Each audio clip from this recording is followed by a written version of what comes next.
नेते रामरावजी पवार यांचे जे चिरंजीव आहेत बाळासाहेब पवार यांनी नुकतीच आपल्याकडे प्रवेश केलेला आहे आणि त्यांनी ज्यावेळेस काँग्रेसमध्ये होते त्यावेळेस त्यांच्याकडे काँग्रेस पक्षाने निधी मंजूर करून दिला होता आणि तुमच्याकडे प्रवेश केल्यामुळे तो निधी ते काँग्रेस पक्षाने माघार घेतला असं जनतेत आणि त्यांच्याकडून सुद्धा बोलल्या जात आहे। यावर आपण काय सांगणार? तर काही सांगायचा विषय नाही आहे।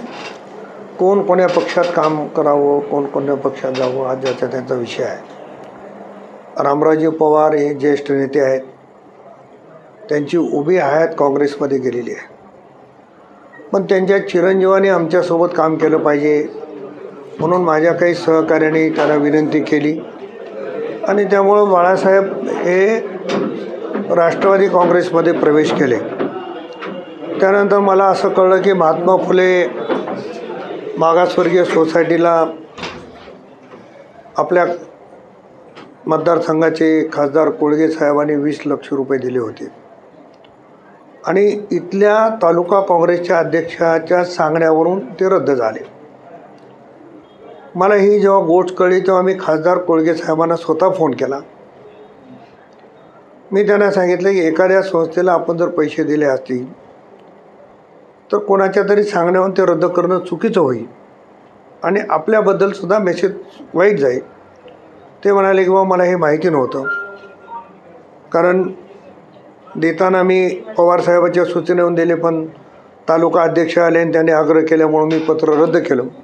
पण मी नक्की जो शब्द दिला आहे तो शब्द पाळेल असं मला खासदार साहेब बोलले।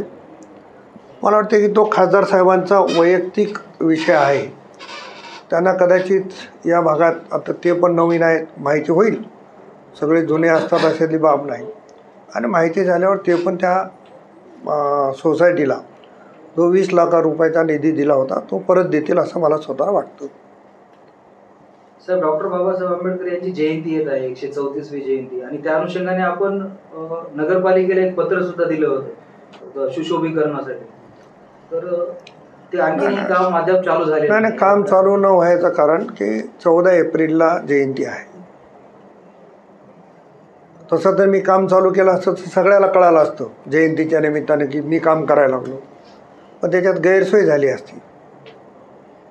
जयंती झाल्यावर काम करता येत नाही किंवा जयंती झाल्यावर काम करू नये असं काहीच नाही।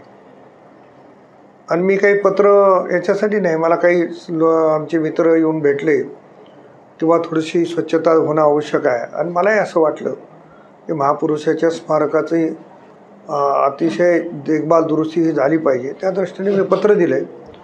जेव्हा जयंतीचा कार्यक्रम संपेल तेव्हा तो दुरुस्तीचं काम चालू होईल। त्याच्यात साहेब, कंधार उपाधीक्षक भूमी अभिलेख कार्यालयाचे पदभार रिक्त असल्यामुळे तेथील तालुक्यातील शेतकऱ्यांचे अनेक प्रलंबित आहेत, गैरसोय होत आहे, या संदर्भामध्ये आपल्याकडे? मागच्या वेळेस मी जेव्हा भूमी अभिलेख कार्यालयाच्या भूमिपूजनाला आलो त्यावेळेस माझ्या पक्षाचे काही नेते, सहकारी, पत्रकार मित्र यांनी पण कल्पना दिली।